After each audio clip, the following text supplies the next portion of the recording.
It's great to be here in Houston. What a great town, what a great state. State of Texas, the home of freedom. People in Texas understand freedom.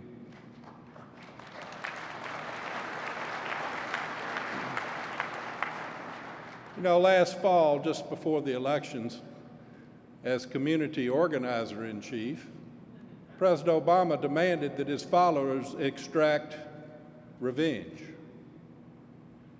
I can't remember a president ever publicly using that word against fellow Americans. And revenge is what is motivating the president's unrelenting attacks on gun owners today. Just look at his reaction to his defeat in the U.S. Senate with his step-at-a-time gun owner registration under the guise of universal background checks.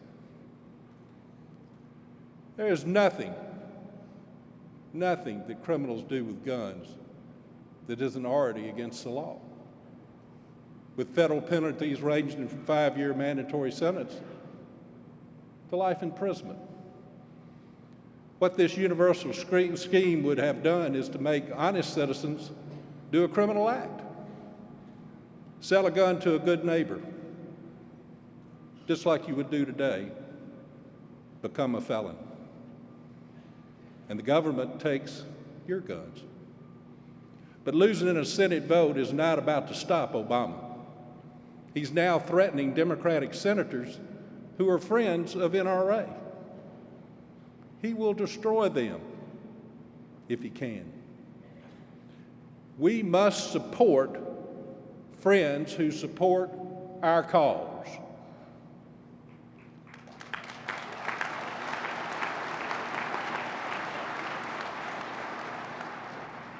You know, Obama is meeting and plotting with the who's who of the gun ban movement, scheming to create a gun control by bureaucracy. President Barack Obama is AWOL on virtually every critical threat facing this nation.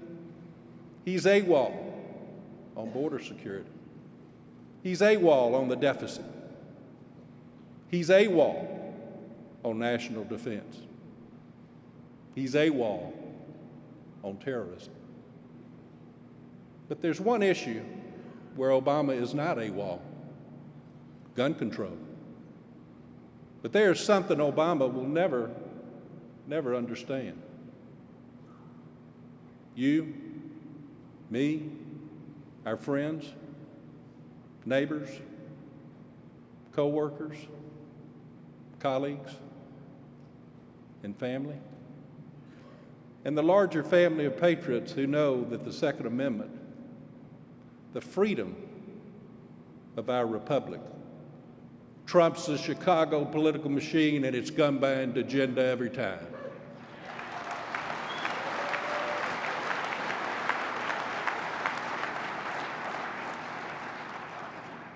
That family, our family, encompasses tens of millions of Americans.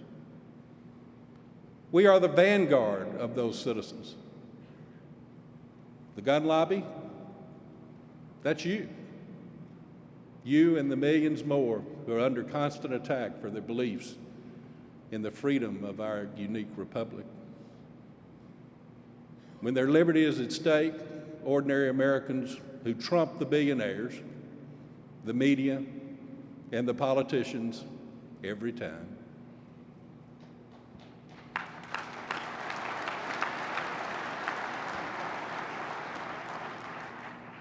And if every one of us enlists and recruits just one person, we will be that much stronger for the battles that surely lie ahead. With Obama's all-out revenge using gun control as a weapon, he has created a condition that Wayne LaPierre calls political spontaneous combustion. I've only seen it a couple of times, but never with this magnitude. Political spontaneous combustion. It reaches deeply into the wide spectrum of individual Americans.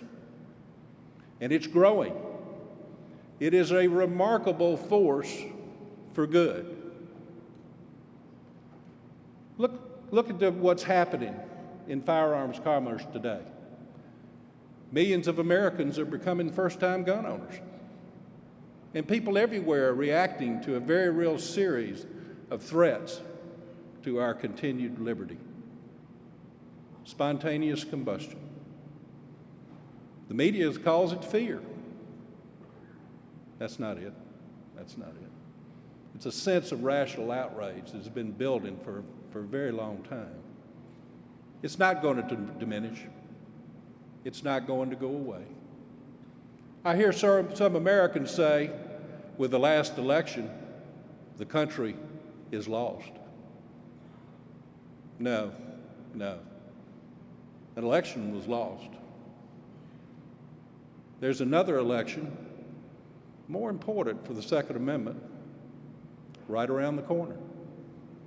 With the U.S. Senate and the House up for grabs, we, as individual NRA members, can direct the massive energy of spontaneous combustion to regain political high ground. We do that, and Obama can be stopped.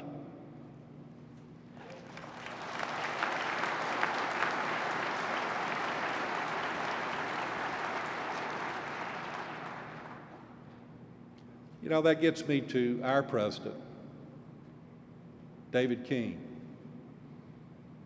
As we celebrate freedom in the country we love, we also rise to honor a brilliant leader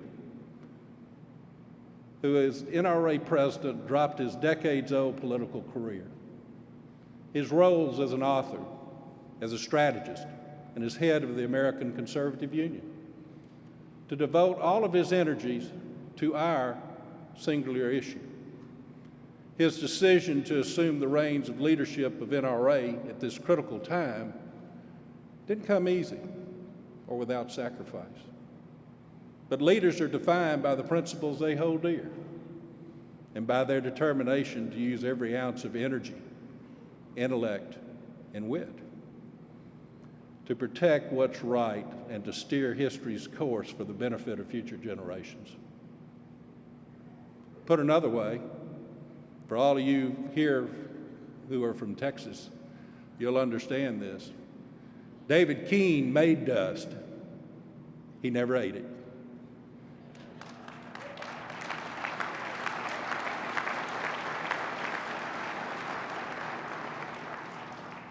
David Keene is a leader, and like his political hero, Ronald Reagan, David's sunny disposition and optimism shone through in the darkest times during these past intense months.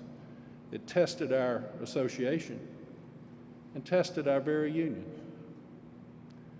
Mark Twain famously said, "It's a worthy thing to fight for one's freedom.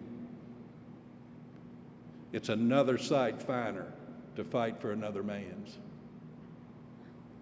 That will be David Keene's finest legacy.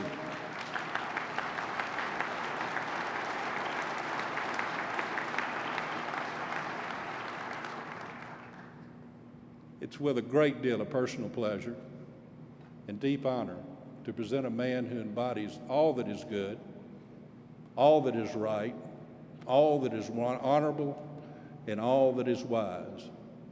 A man who rose in these turbulent times to lead us to victory. Ladies and gentlemen, our NRA President, your NRA President, David Keene.